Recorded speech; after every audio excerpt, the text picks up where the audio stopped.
Apa kabar sahabat jejak anak negeri? Semoga pada sehat semua. Jangan lupa vaksin dan protokol kesehatan ya. Virus masih banyak di luar sana. Hari ini Ulun akan mencari dan mengolah buah bangkinang. Sudah pada rasa buahnya? Nah, kalau belum tahu, ikut Ulun. Pasti dapat info menarik. Tetap di jejak anak negeri.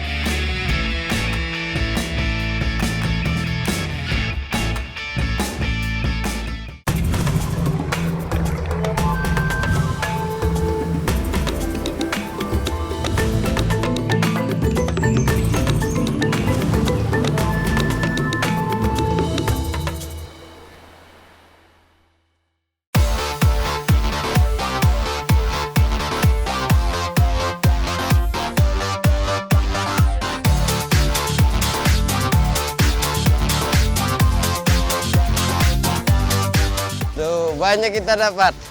Iya banyak Pak. Nah, Benar. ini Paman. Kita masak aja sama mamanya di rumah. Ayo Pak, yuk, ayo. yuk kita. Ayo. Ulun dan Bang Ilmi sudah dapat banyak buah dan daun bangkinang. Sekarang saatnya makan.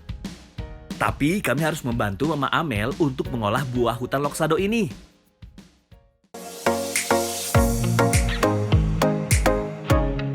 Kita akan membuat sayur palan buluh bangkinang alias sayur bangkinang yang dimasak dalam bambu. Yang dijadikan bahan masakan adalah bagian pucuk daun bangkinang dan juga buahnya yang masih berwarna hijau. Selain daun dan buah bangkinang, kita juga akan menambahkan irisan kacang panjang dan ikan kecil khas loksado sebagai peramai masakan. Oh ya, Mama Amel sudah menyiapkan bumbu masakan yang kami buat. Ada bawang merah, bawang putih, kunyit, dan jahe yang diulek kasar. Perpaduan semua bumbu ini bisa membantu mengurangi rasa sepat buah bangkinang muda. Jadi saat dimakan bisa jauh lebih enak.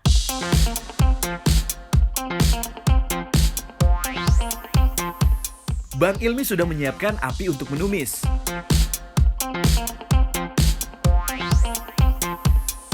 Dengan sedikit minyak goreng, bumbu yang sudah dihaluskan Mama Amel langsung ditumis.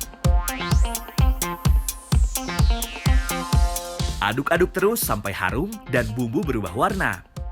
Setelah itu, barulah kita tambahkan buah bangkinang muda. Buah muda yang masih berwarna hijau ini dimasak beberapa saat sampai sedikit layu.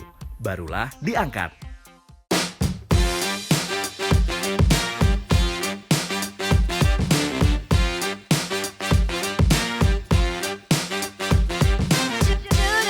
Buah bangkinang berbumbu ini selanjutnya dicampur dengan daun muda serta ikan sungai dan juga irisan kacang panjang.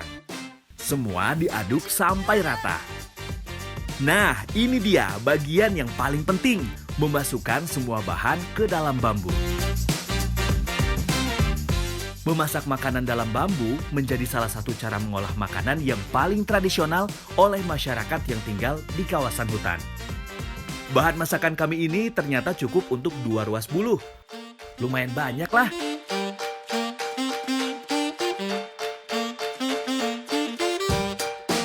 Semua sudah siap, saatnya memasak. Oh ya, makanan dalam buluh ini akan dimasak dengan cara membakar bagian luar bambu dengan kayu api. Buluh diletakkan ke dalam tiang penyangga. Uniknya, tiang penyangga yang juga terbuat dari bambu ini, bagian ruas tengahnya dilubangi dan diisi air. Dengan diisi air, bilah bambu yang berfungsi sebagai tiang penyangga ini tidak mudah terbakar. Cara sederhana, tapi sangat berguna. Butuh waktu sekitar 30 menit agar semua isi dalam bambu matang. Selama proses pembakaran, ruas bambu harus terus diputar-putar biar semua bagian masak merata.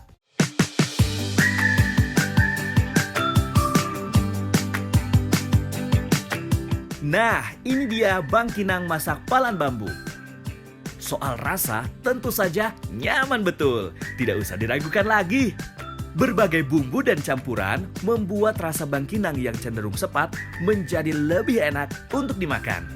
Tentu saja dengan cara dan menggunakan bahan yang tepat, kita bisa mengolah berbagai bahan alam untuk menjadi sumber pangan.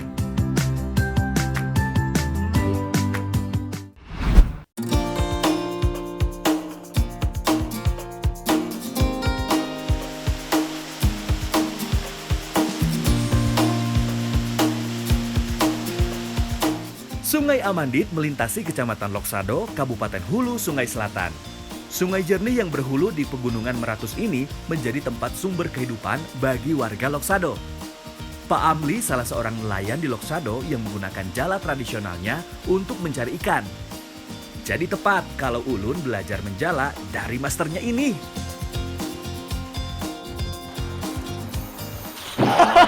Aduh, Maaf, Pak. karena aku ikan ini harusnya kasih itu ikan ini. Iya, Pak. Aduh. Dapat ikan gede nih, Pak. Sini, Pak, sini, Pak. Mau apa? Maaf, Pak. Jadi karena aku. Ya udahlah, Pak.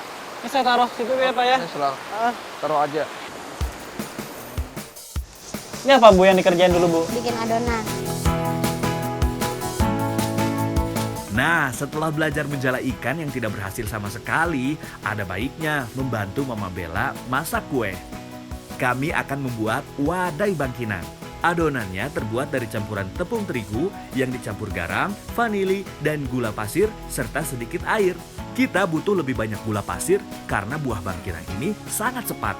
Aduk-aduk semua bahan sampai merata.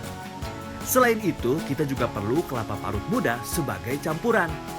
Menurut Mama Bella, kelapa yang digunakan haruslah yang muda karena masih ada rasa manis-manisnya.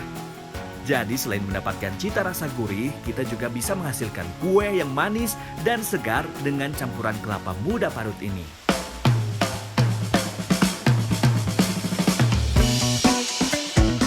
Ini dia yang tidak boleh terlupakan, yaitu buah bangkinangnya. Buah bangkinang dicampurkan dengan mengiris-iris daging buahnya dan langsung dimasukkan ke dalam adonan.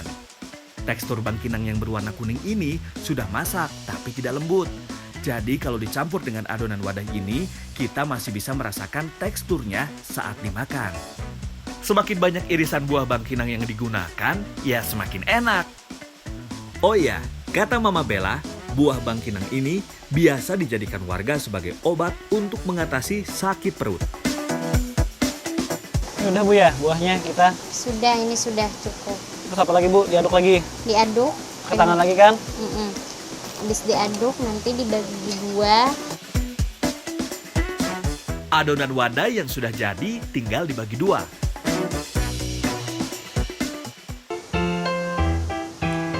Kenapa yuk dimakan? Belum matang. Tadi dicobain, Bu, pakai yang tadi masih manis nih pakai buahnya. Super. Kalau sudah kenapa dimakan duluan, belum dimasak dulu? Ini dibagi dua. Untuk memberikan tampilan dan hasil akhir yang berbeda, kita bisa menambahkan sari pewarna makanan agar lebih menarik nantinya. Mama Bella sudah menyiapkan pewarna alami dari hijau dan kuning. Aduk-aduk terus hingga tercampur sempurna pada adonan wadainya. Sabar dulu. Ini sudah kah? Masak dulu. Sudah kan nih? Ya, sudah itu. Sudahlah.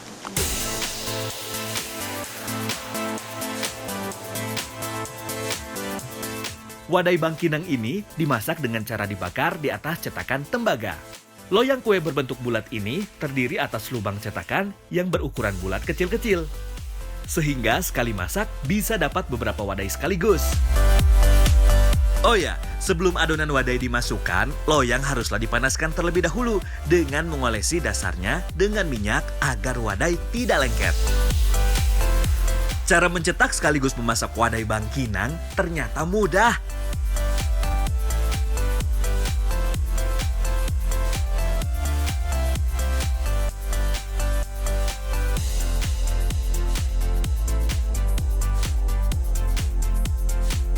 Menikmati hangatnya wadai bangkinang bersama keluarga baru sangatlah menyenangkan. Rasa wadai bangkinang ini manis. Rasa asli buah bangkinang yang sepat bisa tertutupi dengan campuran bambu dan bahan adonan wadai.